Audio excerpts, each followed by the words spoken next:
Hey everybody, hope you're doing well. Welcome into the channel. We're going to be checking out another video today on Elden Ring lore from Vaatividya. Hopefully I'm saying that correctly. This one is about the demigods explained. Really excited to learn more about this and kind of catch up on some of the stuff that I probably missed during my playthrough. If you're interested, I finished my Elden Ring playthrough just a couple months ago. You can find the playlist. I'll probably link that somewhere up here or wherever. And also, I'm currently doing a playthrough of Demon Souls 3 on the channel right now as well, if you're interested. So let's go ahead and check this out. The last video is really good on the lore.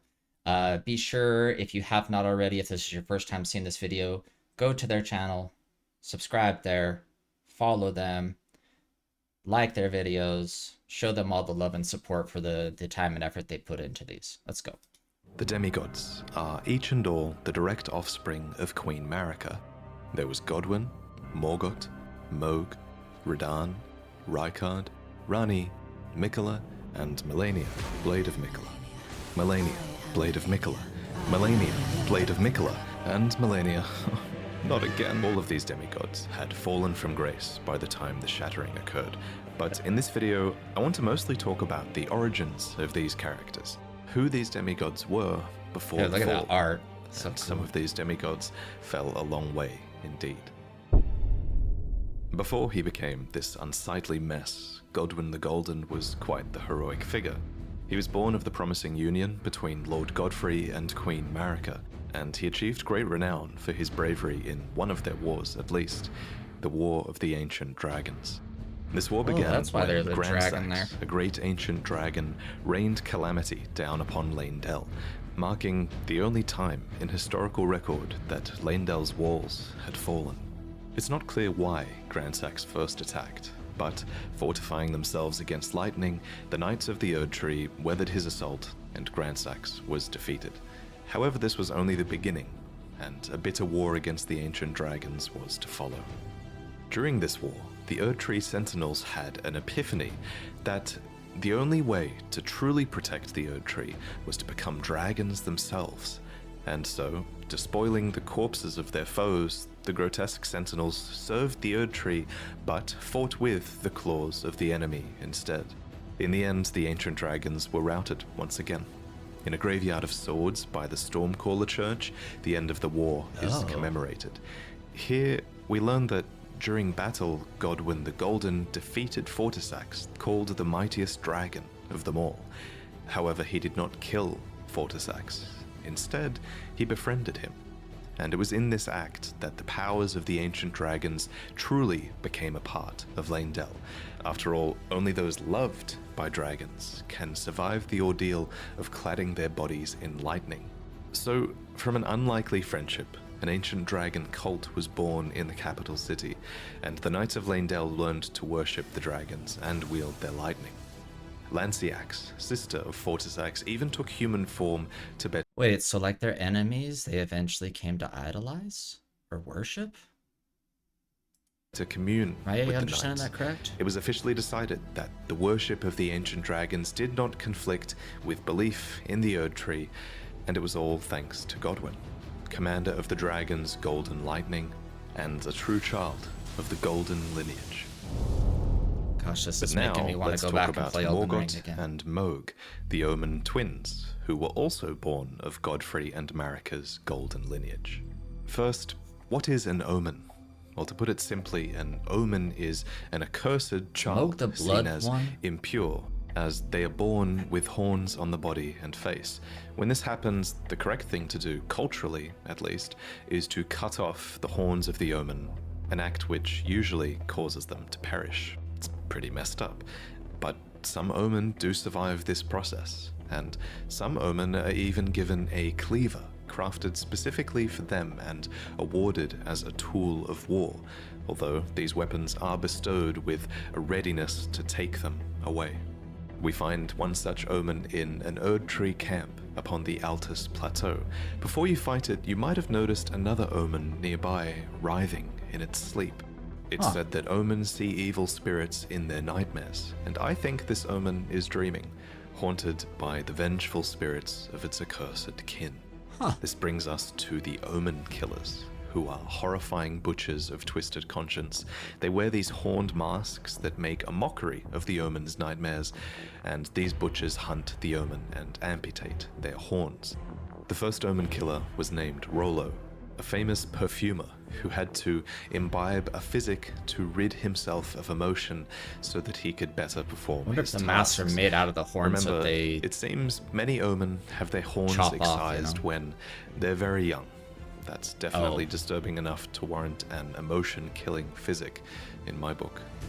However, if the omen is born of royalty, then their horns are not cut off, but the omen is kept underground, unbeknownst to anyone, and imprisoned for eternity. By way of example, you would have seen all kinds of omen confined to the sewers beneath Leyndell. But why are omen considered to be accursed in the first place? Some of them are clearly intelligent, so what's inherently wrong with being born with horns and great strength? Well, it's important to remember, I think, that this curse might only really exist in the context of the Golden Order. After all, those afflicted with omen horns are not able to return to the Erdtree for rebirth, and are said to be born outside of its grace. But why does the Golden Order disavow the omen, then? Well, it's hard to say for sure, but my working theory is that it's to do with the Crucible. According to this ancient incantation, horns were once an aspect of the Erdtree's primordial crucible, where all life was once blended together. And with the exception of a couple of crucible nights in and around Leyndell, we know that the Golden Order has started to distance itself from most things that touch upon the crucible. While things like horns, knots, feathers, and scales once grew on the human body and were considered signifiers of the divine, now they are disdained as impurities as civilization has advanced. We learn this from the knot, scale, and feather talismans, all of which are guarded by omen, or dropped by omen killers, no less. Unfortunately for the Order of the Erdtree, these once divine impurities seem to crop up in some births, whether they like it or not. Almost like it's a genetic trait, as if it touches upon the crucible at the root of the That fight was pain in the butt. The 2 crucible knights in that room, I remember doing that. Erdtree. And so you have to ask, is it really a curse to be born as a graceless omen? Well, as with most curses in these games, I think that depends on your perspective. In any case, Mohg and Morgott were... You know, I never actually found that dung dude again. Like, there was like something where you had to like unlock a jail cell or something. Maybe I that's all you had to do for that quest, but I feel like I didn't do like that quest to completion or something. And royalty, and thus they were born into a wretched mire far below the earth, horns and all. Here, they were kept under the strictest confinement. Each of them were bound with charmed shackles that were covered in roots or thorns and bathed in golden magic. It seems very few people were supposed to know that they even existed. Morgott, for his part, renounced and despised his accursed omen blood, but his brother Mohg embraced it. Deep underground, Mohg stood before an outer god, a being called the Formless Mother, who craves wounds, a being capable of bestowing power upon accursed blood. In this moment, Mohg's accursed blood erupted with fire, and he became besotted with the defilement that he was born into. Here, deep below the earth, he would go on to build a dynasty of blood in reverence of a mother, something it seems he never truly had. As for Morgott, he was born into the same accursed fate as his twin brother, but despite not being blessed with grace, he loved the Erdtree all the same, and even took it upon himself to crawl out of the sewers and become the Erdtree's protector when the Erdtree needed him most. In the end, he rightfully became the Omen King and Lord of Leyndell. Omen or not, he was, after all, born of Godfrey and Marika's golden lineage. So those 2 are brothers? Of course, the marriage between Godfrey and Marika would be ended, and before long, Marika remarried with another man, a champion named Radahn, who Marika calls her other half. He became second Elden Lord and the king consort, but he also brought with him 3 children from a previous marriage that he had had with a Carian queen named Rennala. These children were Ranni, Rykard, and Radahn, and they all became demigod stepchildren after Radagon's reunion with Queen Marika. Possessed of his father's flaming red hair, Radahn was fond of its heroic implications and considered himself to be born of a great champion. Yet he also looked up to another man. And now I'm Godfrey, noticing all the first Elden horns Lord, Queen Marika's first husband, in a lot of and these the designs. Lord of the battlefield. But Horns and Radahn wasn't feathers just and the all that son of stuff. Radagon and an aspiring lord of the battlefield, he was also the son of Rennala, who was head of the Academy of Raya Lucaria and Queen of Caria. So as a Carian royal, inclined towards sorcery, Radahn bent his will towards mastering gravitational magics. Rock sling, gravity well, collapsing stars.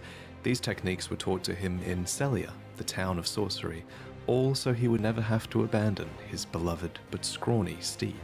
That said, before long, his powers would be put towards a more cosmic purpose than simply allowing him to ride his own horse.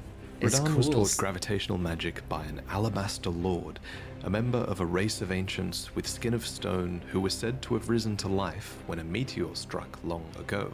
And when his lessons were complete, Radahn uttered these chilling words. Thank you for your tutelage. For now, I can challenge the stars. And, of course, he did conquer the stars, and the very constellations would be halted by his strength. But of course, you kind of have to ask, why? Why was it necessary to conquer the stars in the first place? Well, I have a couple of theories. Theory one is that it was done in self-defense. After all, according to... Before we go into the theories, that fight with Radahn, that was like one of the first moments. Like when he does like goes and shifts into his second phase and comes down like a meteor strike. That was like one of the moments where I was like, holy crap, this game is sick. That was like, I mean, there are other moments, but that was one where I was like, that was very eye-opening, I remember. The sword gravestone, Radahn was protecting Sellia. What's more, gravitational magic has destructive power, and many gravitational beasts are proof of that destructive power. A being named Astel had even come down to the lands between in the past and destroyed a place called the Eternal City.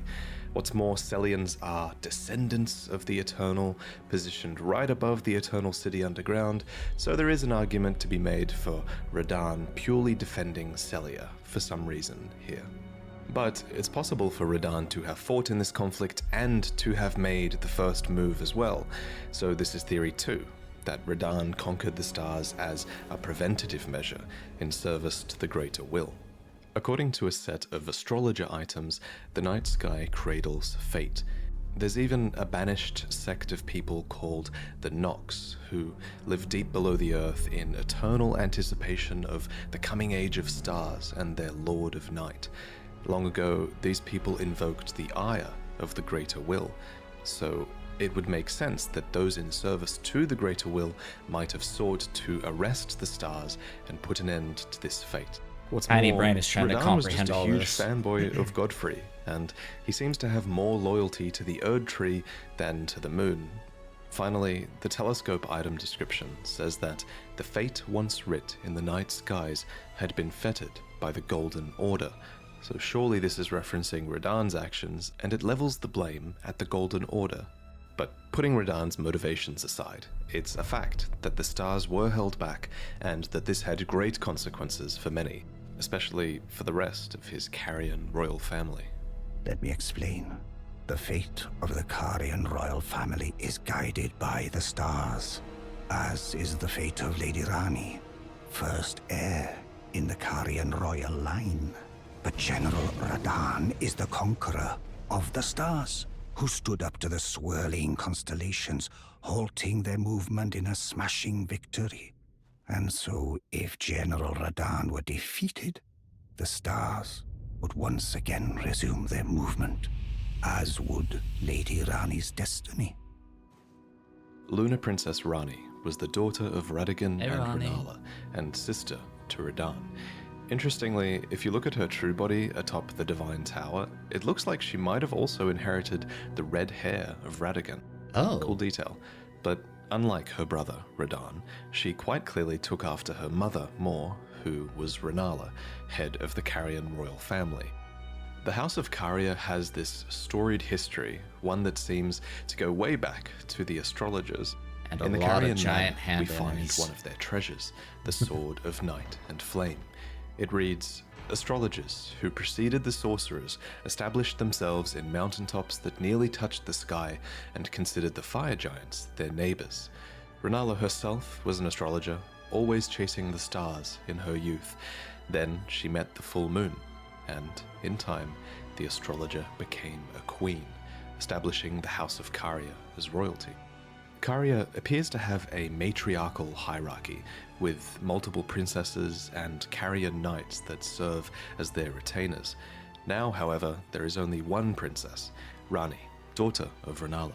And at the time of her birth, she would have been set to inherit quite a lot of power indeed, for the Carian royal family was at its height, and her mother was not only queen, she was also head of the Academy of Raya Lucaria, having bewitched them with the enchanting power of the full moon. Leading the young Ranni by the hand, Rennala guided her daughter to a meeting with a moon of her own. What Ranni beheld was cold, dark, and veiled in occult mystery.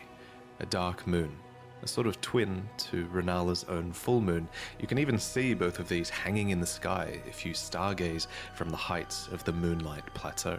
Huh. Another who guided Ranni was a character called the So Snowy many little Crone, details who that the young you Ranni easily encountered just deep can in the miss woods. so easily. When you look at Ranni, it's actually the likeness of this Snow Witch that you're seeing, as the doll that now houses Ranni's soul was modeled after her, probably as a sign of respect. I'm gonna be honest, Shell, I don't think I ever put together that Ranni was just in like doll form. I don't think I ever put that together. But just Clearly, now. Ranni looked up to this mysterious woman. She became Ranni's secret mentor, and she even knew about the Dark Moon, teaching the young Ranni to fear it as she imparted her cold sorceries. So, what do these moons represent? That's just a theory, but I think the moons kind of act as guides. The lost black moon of Noxtella, for example, was the guide of countless stars. What's more, Ranni and Rennala were heavily influenced by their moons. Rennala's moon bewitched the academy that she became the head of, and Ranni's dark moon, for its part, also imparts wisdom and leads a voyage in the Age of Stars ending. They could even be outer gods. And yet, for all of this guidance, Caria and Leonia as a whole have experienced steep decline. Radahn betrayed the House of the Moon. Radahn locked the stars out of motion. The Academy town is flooded to the north. Caria has been ruined in the west, and the stars and moon have gone their separate ways. Nevertheless, Ranni, last princess of Caria, remains, carefully setting new plans into motion. Ah.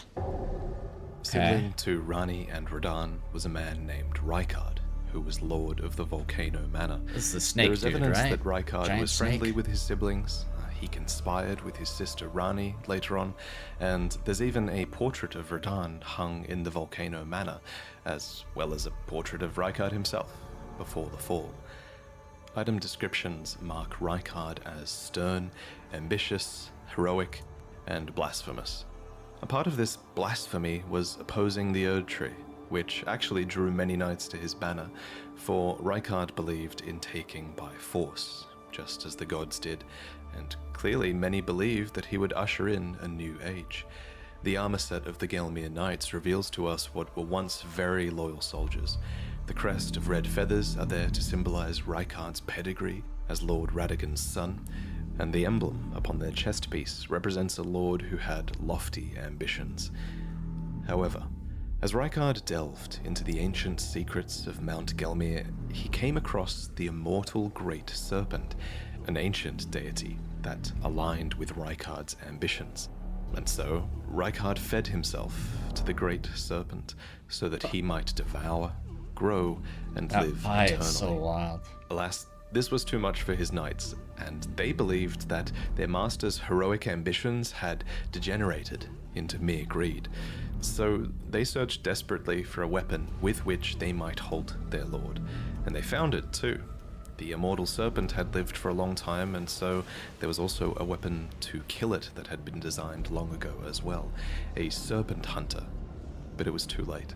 As the lord lost his dignity, so too did the knights lose their master.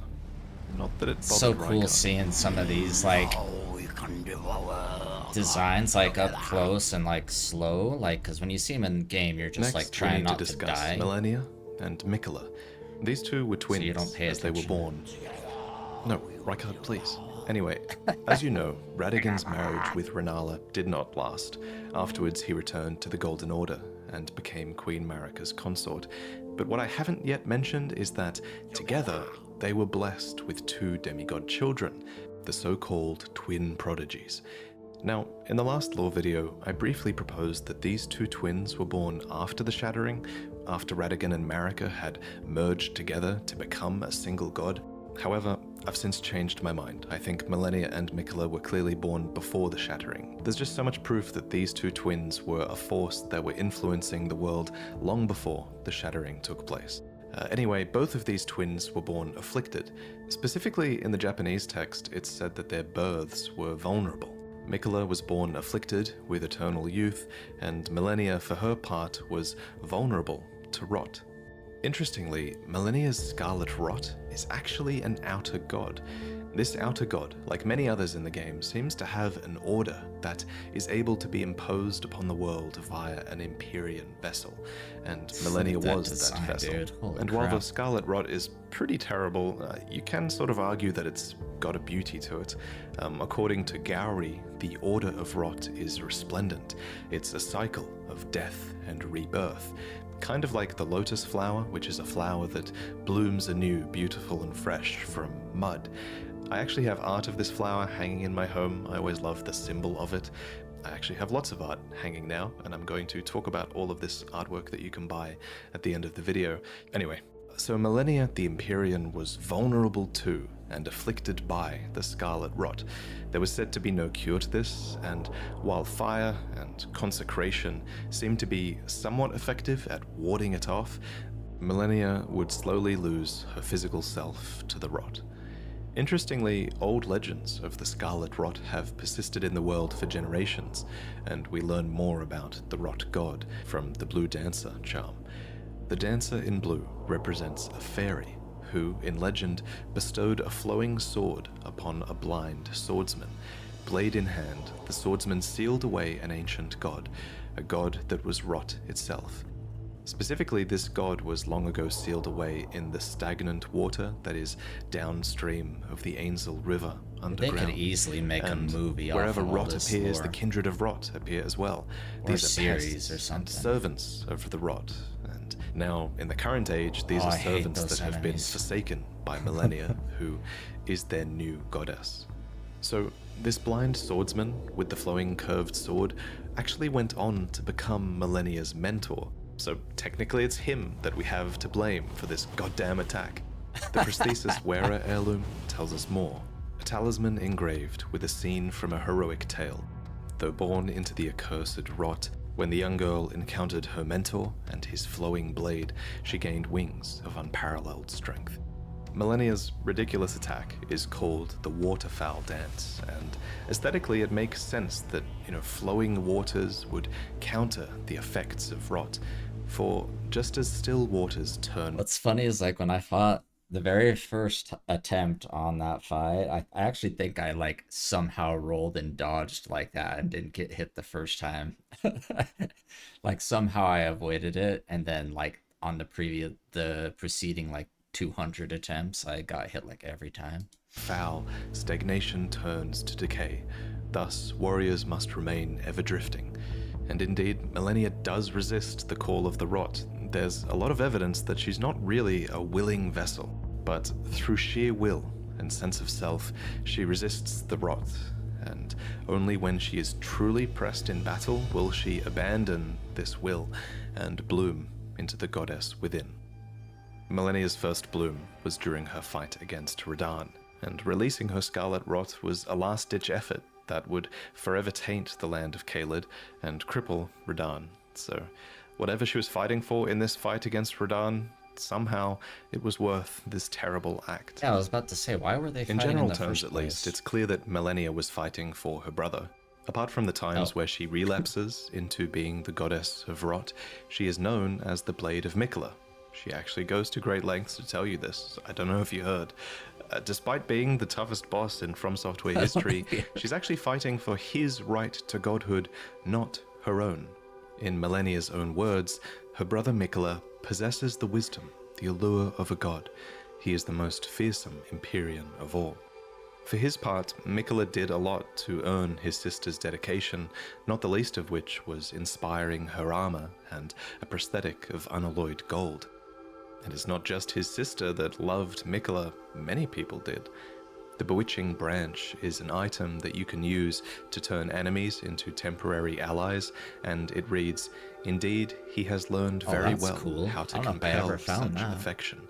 For his father Radahn, Miquella fashioned and gifted to him a fundamentalist incantation called Triple Rings of Light.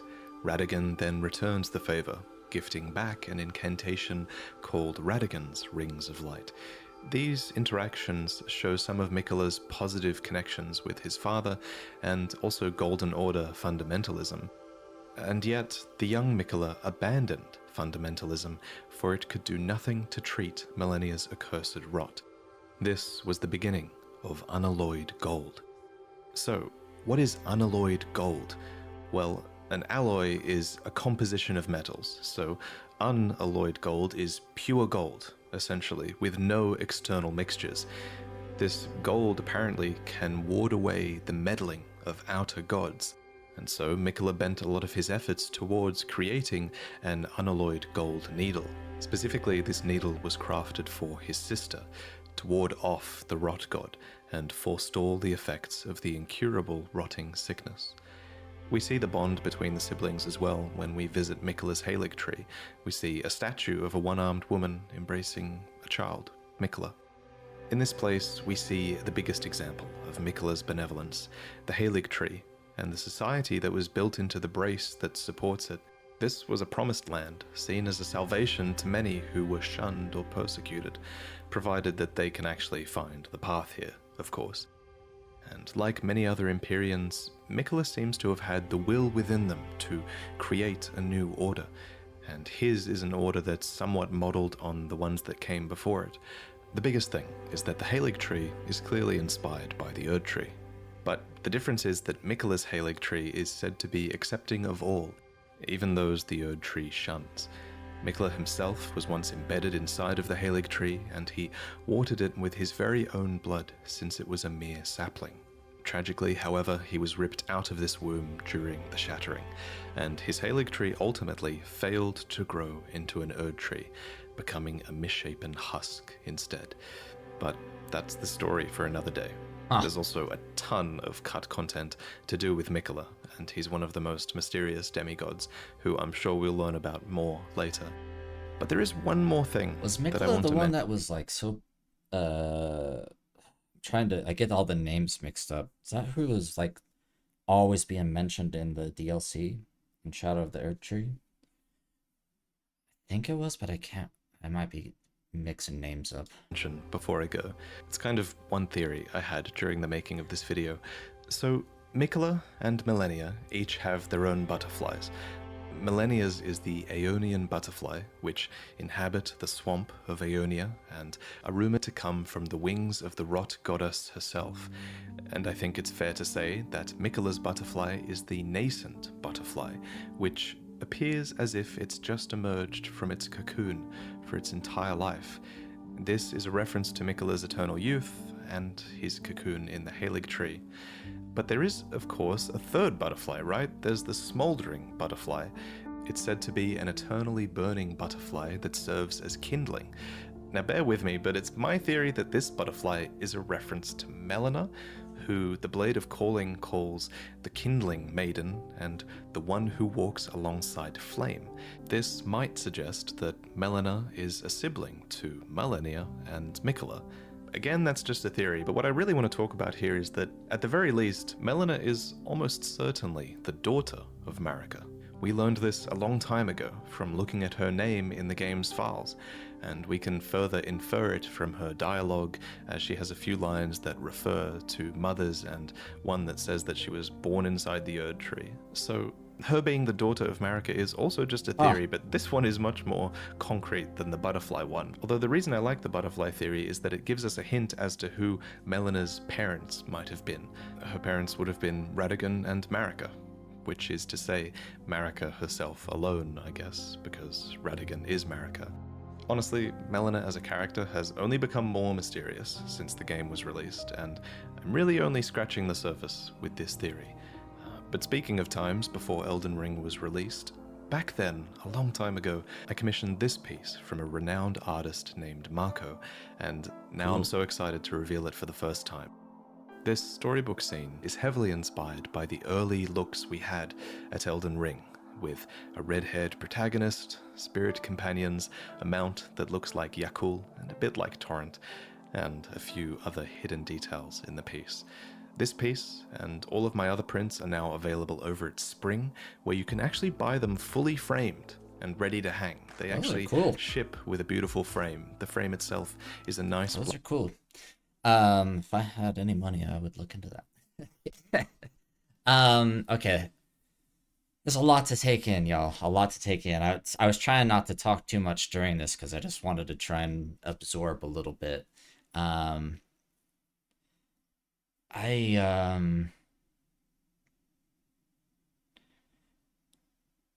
trying to think.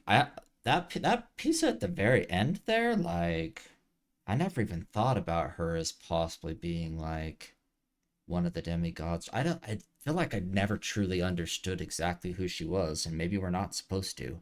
That's why we're theorizing in this video about her.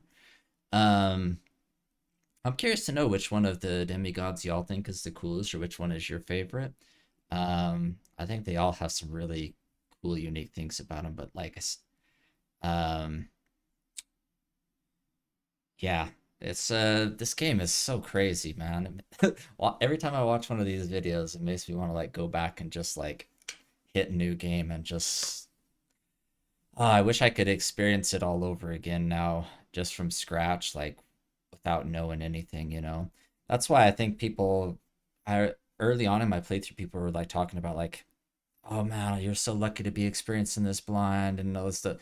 And it's like, I don't think I truly grasped why they were saying that, but like having now played it myself, like to be able to go back and just like experience everything for the first time in this game, not knowing where to go, what to do, what you're gonna find, all these story elements, like it's a pretty magical thing. So but yeah, hopefully you enjoyed kind of just seeing my reaction to this video. I tried to keep my thoughts pretty minimal, so hopefully that's okay. But yeah, appreciate y'all. Hope you have a fantastic rest of your day, and I'll catch up with y'all on the next one. See everybody.